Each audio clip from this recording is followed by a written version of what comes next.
नमस्कार, मैं पंडित ललित जोशी जीवन कोश में आपका स्वागत करता हूँ। प्रियजनों, जनवरी से लेकर दिसंबर में पैदा होने वाले जो लोग होते हैं उनकी जीवन लीला कैसी होती है, कैसे होता है स्वभाव, क्या दिक्कतें होती हैं, उस पर फोकस करते हुए आज समाधान देने की कोशिश करेंगे कि जनवरी से लेकर दिसंबर तक जो लोग पैदा हो चुके हैं या जो बच्चे पैदा होते हैं उनको किन समस्याओं का सामना करना पड़ सकता है, वो समस्या ही ना आए, इसके ऊपर जोर देने की कोशिश करेंगे।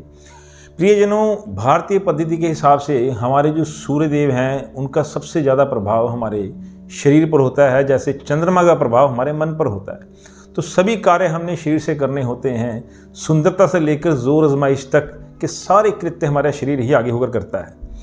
आज हमने ये देखेंगे कि जनवरी में जो लोग पैदा होते हैं, जो बच्चे पैदा होते हैं, सूर्य का प्रभाव उनके जीवन में कैसा होता है। सूर्य प्रत्येक माह 2 राशियों का समावेश लेकर चलता है। ये पूरी की पूरी सटीक जानकारी है जो भारतीय ज्योतिष और भारतीय पद्धति के ऊपर आधारित होती है, जिसमें किसी भी तरह की कोई गलती की कोई गुंजाइश नहीं होती।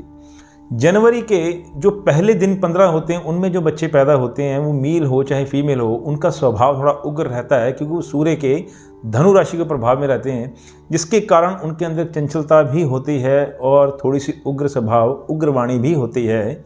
ऐसे मेल या फीमेल जब किसी से बात करते हैं, किसी से ज़्यादा पर्सनल हो जाते हैं, तो उनकी कही हुई बात चुभ भी जाती है। ये थोड़े से इगोइस्टिक भी होते हैं।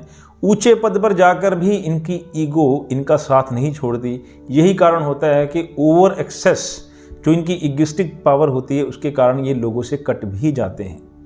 ऐसे लोगों को ठंड से जल्दी बीमारियां लगती हैं, ठंड से लगने वाले रोग जल्दी हो जाते हैं। ऐसे लोग बहुत जल्दी एक चीज़ पर निरंतर काम नहीं कर पाते क्योंकि उनके अंदर जो चंचलता होती है, जो उनका तेज़ तरार स्वभाव होता है, वो किसी भी चीज़ को जल्दी कर लेने से जल्दी गेन करने में उनकी रुचि होती है, जिसके चलते वो कई बार किसी से तारतम्य नहीं जोड़ पाते। देखिए, कोई भी इंसान हो, जब वो पैदा होता है, दिन के कभी एक समय पैदा नहीं होता। कोई रात को पैदा होते हैं, कोई सुबह, कोई दोपहर, कोई शाम को, उसके हिसाब से उनकी कुंडली बन जाती है। इसी प्रकार से अगर फीमेल की जन्म कुंडली तैयार हो जाए, जो कि जनवरी मंथ में पहले 15 दिन में पैदा होते हैं, अगर उस फीमेल की केंद्र भाव में सूर्य का प्रभाव हो, तो ऐसी लड़कियां, ऐसी औरतें भी उग्र स्वभाव की हो जाती हैं। इनको शादी का सुख कम मिलता है।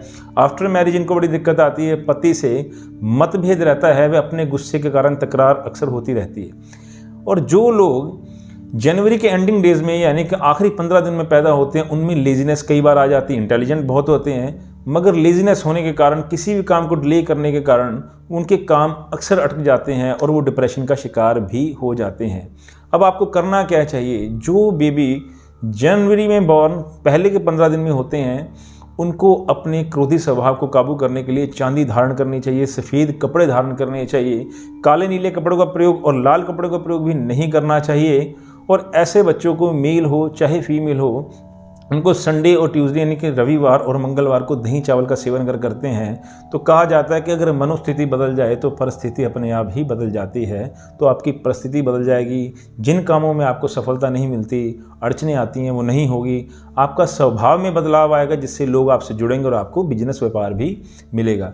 जो बच्चे जनवरी के आखिरी 15 दिन में पैदा होते हैं, उनको करना क्या चाहिए? उनको सूर्य से संबंधित वस्तुएं जैसे गुड़ है, गेहूँ है, तांबा है, शक्कर है या मीठा है, प्रत्येक रविवार या गौशाला या अगर मंदिर में देते हैं तो उनको डिप्रेशन नहीं होगा, उनका स्लोनेस उनका साथ छोड़ जाएगा, लेजीनेस से दूर हो जाएंगे, आपके काम में तेज़ी आएगी, वह आपको धन की प्राप्ति अवश्य होगी। क्योंकि जब सूर्य आपकी जन्म कुंडली में और आपके मंथ के हिसाब से अच्छे हो जाएं, यानी कि जिस महीने में आप पैदा हुए हो, अगर उस महीने के हिसाब से आपने अपने सूर्य को या अपने महीने की तारीख के हिसाब से आपने उस ग्रह को अच्छा कर लिया, तो आपने ये समझ लेना कि आपने इसके पूरे साल को रीसेट कर लिया, जिससे आने वाले बाकी के 11 महीने आपको बहुत अच्छा रिजल्ट देके जाएंगे। ऐसे लोगों को अगर रत्न धारण करना हो तो पूरी देख रेख में ही धारण करना चाहिए। अंक ज्योतिष के हिसाब से या प्रश्न कुंडली के हिसाब से ऐसे लोगों को पहले अपनी जानकारी प्राप्त करनी चाहिए, फिर रत्न धारण करना चाहिए। मेरे प्रियजनों, अगर आपका भी कोई सवाल हो तो आप मुझे कमेंट सेक्शन में बात कर सकते हैं, नीचे दिए नंबरों पर बात कर सकते हैं। चैनल को सब्सक्राइब अवश्य कीजिएगा, क्योंकि आने वाले समय में जनवरी से लेकर दिसंबर तक के तारीख के हिसाब से, नक्षत्र के हिसाब से, दिन के हिसाब से आपको पूरी जानकारी इसी चैनल पर मिलेगी। बहुत बहुत धन्यवाद। नमस्कार।